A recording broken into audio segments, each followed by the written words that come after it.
Sox in the basement.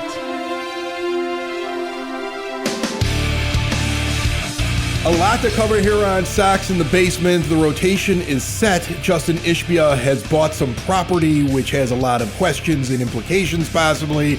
Mike Vassal's getting Tommy John surgery. I got to go to my first actual media event over at the Rate. I'm going to talk about that. I got an interview I want to share with you. And joining us for just a few minutes here, just checking in, is our good buddy Ed, and he's still by audio because we're waiting for him to get into the rehab facility so he doesn't look like an absolute mess from his hospital bed. But we're lucky to have him back here on the show. My friend, there's good news today, right? There's good news that you are moving at some point during the day to this very fancy rehab facility, and you're going to have more of a set schedule, and they're going to get you back on your feet and get you back to 100%. There's also the bad news of there's doctors in and out while we're talking, so I don't know how much time we have, but you want to join the show and talk real quick. How are you? I'm good. Yes, it's exciting because it's the next step in healing up. It's the next step in my rehab. It's the next step in getting myself back on my feet and back to normal, hopefully. So I'm looking forward to it. But yeah, I'm going to have, hours of physical therapy to get back to being able to walk normally and get my strength back and all that stuff. So I'm also looking forward to being exhausted for the next 10 days. All right, well, but it's all good stuff because you're progressing, and I know that you probably got about 5 minutes before somebody walks in there and grabs you for a test because they got to make sure you're ready to go. So let's rapid fire a few things real quick here, okay? Let's go. Justin Ishbia goes out and buys an Amtrak hub on the other side of the river from Block 78, where the Chicago Fire, remember, they're building their own stadium and they're not asking for any money to do it. And now we have another billionaire who says, guess what? I'm going to buy some property. And it to me, it's like, if a billionaire wants to do something, he does it. He doesn't need to go to the governor. He doesn't need to go ask any questions. The new owner has a plan, it seems like. I don't know exactly what it is. What do you think it is? Oh, I think it's pretty clear that he's going to partner with the owner of the Fire and turn the 78 and that rail yard into, a giant, sports park, basically. With like a bridges will be across the river. Like it'll be this beautiful thing. Yeah. Yeah, because it's going to be an opportunity, given all the parking and everything, the things that they can put with their restaurants and all that stuff. If I'm Justin Ishbia, I'm looking at what happens with the Ricketts and Wrigley, not in terms of what happens during the Cubs season, but the concerts that they pull and some of the other stuff that they pull over there. And you don't get that at the Rate. We don't have a whole lot of that. And so if I'm Ishbia, that's what I'm looking at. Because, the other thing too is he's an opportunist. And with all the crap going on with the Bears, and are they going to be in Arlington Heights? Are they going to be in Indiana? He's stepping in, I think, and looking and going, as the owner of the White Sox, I have an opportunity here. Yeah, it's going to be such an interesting thing to watch this unfold. It's also very interesting that he's making moves when he doesn't know exactly when he's going to take over the team. And what that excites me, that excites me because that means I have an owner that's forward thinking. One of my biggest problems has been that the current owner has had the team for decades upon decades and still hasn't been able to do very much to make it worth a lot. You're in one of the biggest media markets in the country and you operate like a small market team and you pull out your pockets and go, we're just not drawing. You had decades to figure out how to turn this into a moneymaker, and the new guy seems to already have plans, and I love that. Isn't plans all we've ever asked for from an owner, though? Like, just have an idea. Isn't that kind of why, for us, Chris Getz has been successful? Because he seems to have a plan. He's been putting things in place where you can see that there's a design to this. The problem with Jerry was always, if it happens, it happens. And he's always a guy that seems to be reactive to stuff. If we get the right players and they start winning, great, I'll do some things. If that doesn't happen, though, oh well. And that's not a real good way to run a franchise in a lot of ways. That said, the idea that the White Sox could have something of a premium stadium, even if it's not in Bridgeport, it's an exciting thing to just think, will Justin Ishbia then turn that around when he gets into the owner's chair? And will he give Chris Getz the green light and the funds to sit there and say, okay, now go and build a team. Well, you got to think that would be the plan. If you're going to do something that ambitious as what you're describing, you think could end up happening, then you got to think that would be the plan. And that you have Getz right now laying a base and building a team. And interestingly enough, deciding that his starting rotation is going to be essentially what we kind of guessed. They knew who their five were going to be. They knew it was going to be this five. They're at least going to start out with Shane Smith. And they're going to start out with Anthony Kay and Eric Fetty, and Sean Burke is going to make the team. Jonathan Cannon gets sent down, and you got Davis Martin. And I don't know what the rotation is behind Smith. I don't think they've exactly come out and said that yet, at least at the time we're sitting here and we're recording.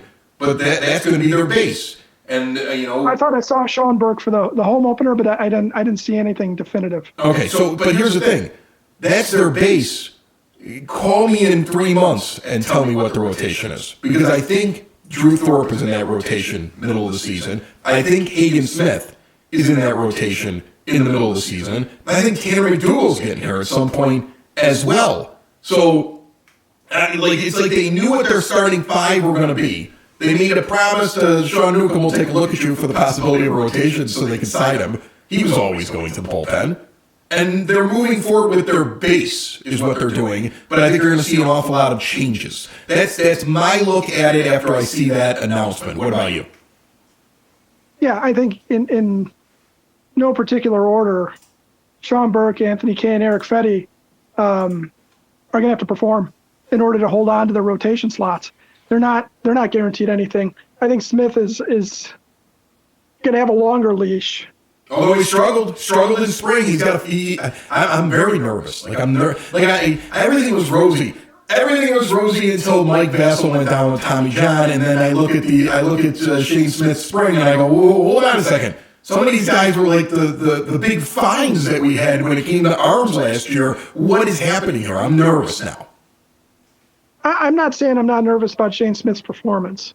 I'm just saying I think, your opening day starter and last year's all-star representative gets a lot longer of a leash than, frankly, Sean Burke, who vastly underperformed last year and is the weakest member of the rotation in that regard. And Eric Fetty, who I know he's a free agent pickup, but he's essentially an add-on. Kay, having been given a bigger contract, and Davis Martin, I don't think I'm really worried about, because I think Davis Martin is what he is. I think he is what he is. He's going to be steady. Yeah, but those other three guys in the rotation, I think have a shorter leash than Shane Smith in some ways, and I think it's not going to be based on performance at Charlotte. I think it's going to be based on performance though at the major league level. So if those guys start to falter, and like I said, I'm not discounting Shane Smith being in there, but if any of those guys completely falls off, you're right. It'll be Drew Thorpe. It'll be Hagen Smith. It'll be Tanner McDougal. It could be Sean Newcomb.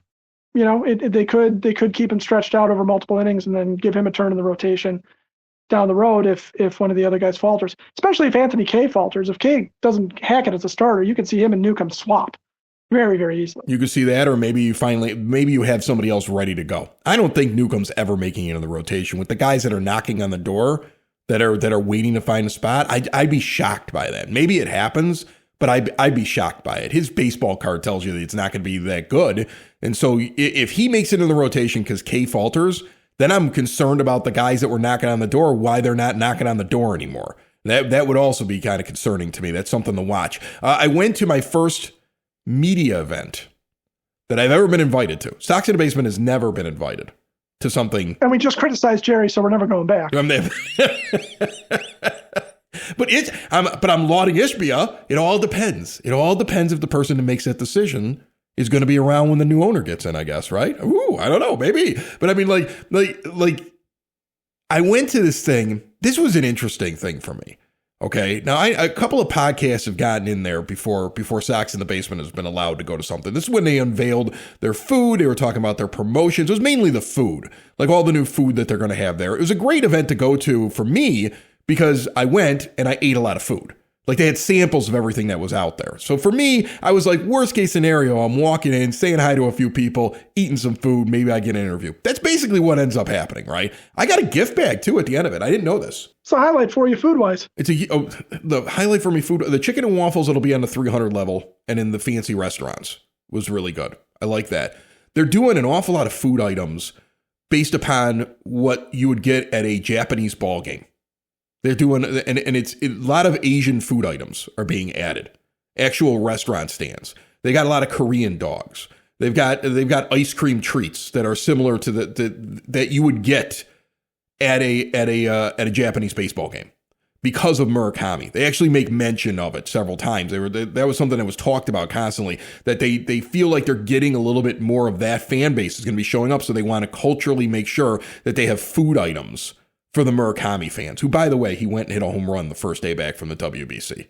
Guy's going to be a masher. It's going to be so much fun out there. All right. It's going to be fun to watch. Yeah, all that is good, too. The Korean dogs were great. I don't normally like a Korean dog. I always feel like there's too much breading on it. They're really tasty. It's very inventive. They have a lot of inventive things out there. They've got hot wings out there. They've got these big quesadillas that they're doing. You'll see some of it. You're going to see all of it if you're on the YouTube feed today. Video coming up here in just moments. But the thing that the underrated one that I saw that I wondered about is they're adding a Hibarito sandwich. Yes. Which is a very uniquely Chicago thing. Which, if you don't know what it is, it's a steak sandwich with fried plantains as the bread, and they're supposed to be from several places around Chicago. Supposed to be just absolutely amazing. Yeah, so I'm kind of curious. Steak, lettuce, tomato, cheese with a special sauce. It'll be in section 104. I got a whole list of where everything is going to be. Okay.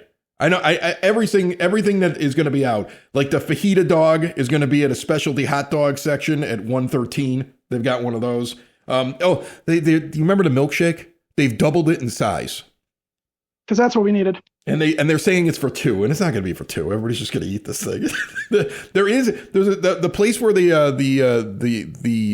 food with the Asian flair is going to be at Lucky's, which is going to be in section 154. I got the whole list here. Maybe I can throw it up on social media. The White Sox have a machete quesadilla, right? That's the one I was talking about. They got this big brand new quesadilla that they're doing. So how big is the White Sox machete? It's huge. It's really like you're going to see it in the video on YouTube. It's really big. They were handing, like, I got to taste it. It's very tasty. They were handing out samples of the whole thing. But that is, saw the Marlins are doing the same thing. Yeah, that's in section 111. Before we get to our interview that I collected at this event that I'm talking about, and for those of you on YouTube, you're going to get to see the sights and the sounds of the whole thing, and I'll have some press clips in there. The audio people will be able to hear that as well. We're going to talk about Window and Door Superstore of Oak Forest. For exterior windows, doors, patio doors, and storm doors, look no further than Window and Door Superstore of Oak Forest. No high-pressure sales. They're not in your kitchen, but instead, you're in their showroom with full examples and glass designs on display. Forget pictures in a book. See it all in person, in living color, with an owner in showroom and on site. All Window and Door Superstore installers as well. They don't farm out the work. Window and Door Superstore of Oak Forest has been doing it that way for 40 years. In Oak Forest since 1985, with all major brands custom made and no stock items for a perfect fit. Visit Window and Door Superstore of Oak Forest this weekend or anytime that you want. They're a half block east of 159th and Ridgeland at 6280 159th Street. See more at windowdooroakforest.com. Let's go out to the rate. First time Sox in the Basement's ever been invited to the rate in an official capacity, and check out all the food that is going to be at the ballpark this year, right now on Sox in the Basement.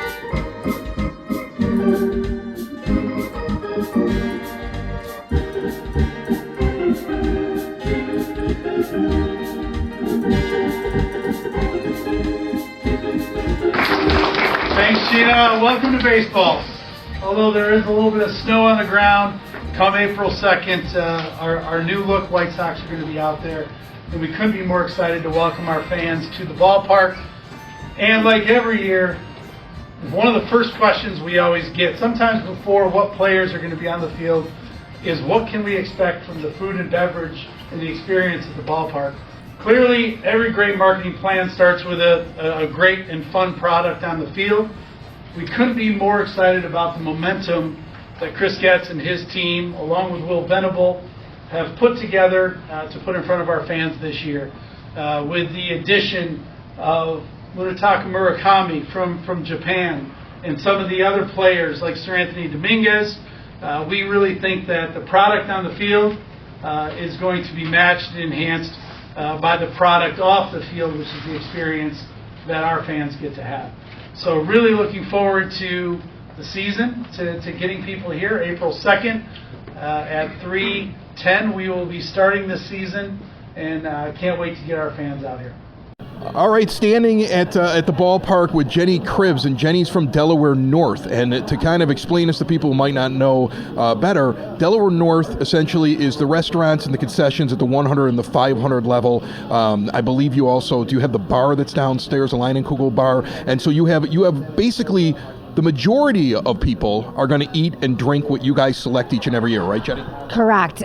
Those spaces, as well as we operate all of the seat vending and the White Sox Bar and Grill restaurant right across 35th Street. So you just unveiled a bunch of food, and I've run around and eaten a bunch of it. Like, I've spent some time now with your food items. Some of them are spectacular. I got to say, I've never been a big fan of Korean dogs. Every time I go into a place, there's too much breading. That thing's done really well. It's very thin, and I can see myself sitting at a ballpark and eating a couple of those. Those are spectacular. Where do you come up with the ideas? Is it feedback? Is it a new free agent that might have just been signed, and you're like, we have to add some different styles of food? Where do you get the ideas from? So previous to 2025, I was down at spring training, and I saw these little huts everywhere I was going that had, Korean dogs and all the fun boba stuff. And we were looking to renovate one of our concession stands that we didn't open very often. And so I reached out to my corporate culinary chef. So Delaware North, we're one of the largest concessionaires in the world, actually. We do food and beverage at numerous ballparks, football stadiums, arenas. So we have a fantastic culinary team. And one of my old longtime friends, Chef Jason Tom, who's actually of Asian descent and from the south side of Chicago, a huge White Sox fan, I called him up and said, I want to do some Korean dogs. They seem to be on trend. They seem to be an awesome item for the ballpark because it's handheld, right? You're walking around, you can't get too... you're not getting messy. And the kids love them because my kids, they all want those things. Yes, awesome. I'm glad that they do. And we do have the traditional Vienna beef corn dogs as well. But my chef here on site and our culinary team started just researching and developing all different types of dogs. We also have our most popular one, will be returning. It's called the El Diablo, and it's a mozzarella stick with flamin' hot Cheetos and deep fried. So, but you also asked, do we take any inspiration from lineups and current players? And absolutely. It's a feeling I got looking at the table. It might have been an inspiration this year. Yes. We have learned so much, not only just about Japanese baseball culture is huge. And with that, we think that we're foodies here and that you're going to go to the ballpark and experience all the cool things. They do it times 10. So know that we have other things in the works that we're looking to unveil before the season's even over. Definitely at All-Star break, we're always showcasing maybe 5-6 new items. When you come up with these items, is it difficult to figure out what people are going to really want? Like, if you come up with a new item and then all of a sudden you're swamped, and now all of a sudden, you never want to run out. And it also must be tricky with the Sox because you don't know how a crowd's going to be from one day to another as the team is rebuilding. So how do you prep for all that and make sure that you can actually have the food, serve it, and get it out to everybody? That is a great question. Having enough inventory is key, and we know hot dogs and beer are going to sell, right? You're coming out to the ballpark, you're gonna have a hot dog, and then hopefully you're going to try one of our new items, right? So I do lean a lot on reports from prior years, and this is my 17th season with the Sox. So I can see a ticket sold report, know that it's a $5 Tuesday, and that 90% of those fans are going to show up. I can see that it is a Wednesday day game and the weather looks awful, so we're going to tell our locations not to prep so much. Something that is also unique to us compared to, per se, another ballpark on the other side of town is that our stands are built so we can cook to order, right? No knock on the other ballpark, but we do have the space and the capability where we're cooking hot dogs, we're cooking hamburgers right there in the location. So we can cook to order. We're not down in a kitchen firing off hamburgers, wrapping them up, and then they sit for hours and maybe we sell it to you, 5 hours later. So again, the spaces that we have here, and then all of our portables on the concourse, not only the built-in stands, but all the portables along the field side. We're making the food for you right there, right? The Cuban sandwich that is being pressed. Yeah, we prep those downstairs. We know from reports last year if we're sold out about how many of those we can make, and but we're cooking them right in front of you.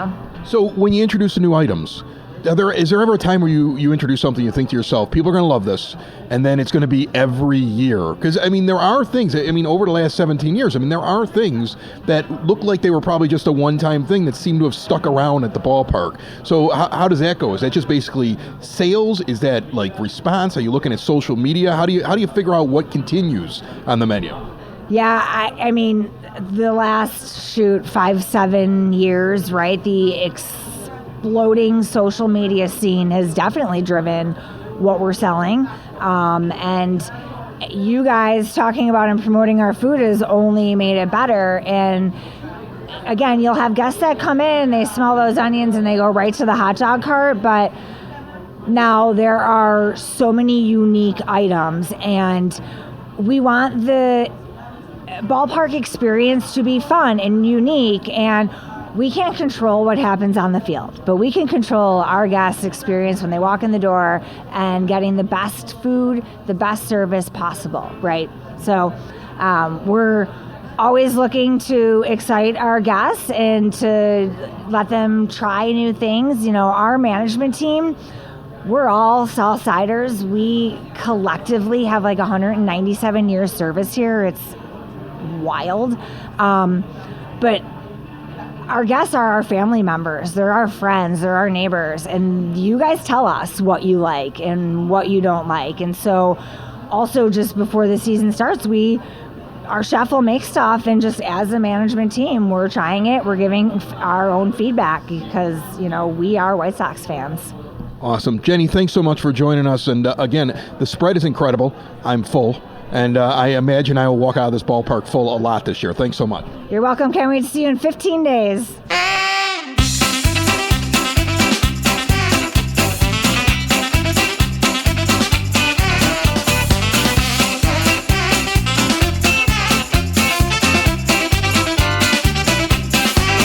That music means the Sox nerd Dave Marin is on the line with all of his trivia nuggets and tidbits that he puts up on the scoreboard at the rate, plus even more for those that listen to Sox in the Basement each and every week. Brought to you by the Village of Lamont. Want to experience a downtown with real history, great eats and drinks, and green spaces filled with adventure? Visit the Village of Lamont. Shop, dine, drink, explore, see everything they have going on this weekend and beyond at lamontdowntown.com. Nerd, what do you got for me? Chris?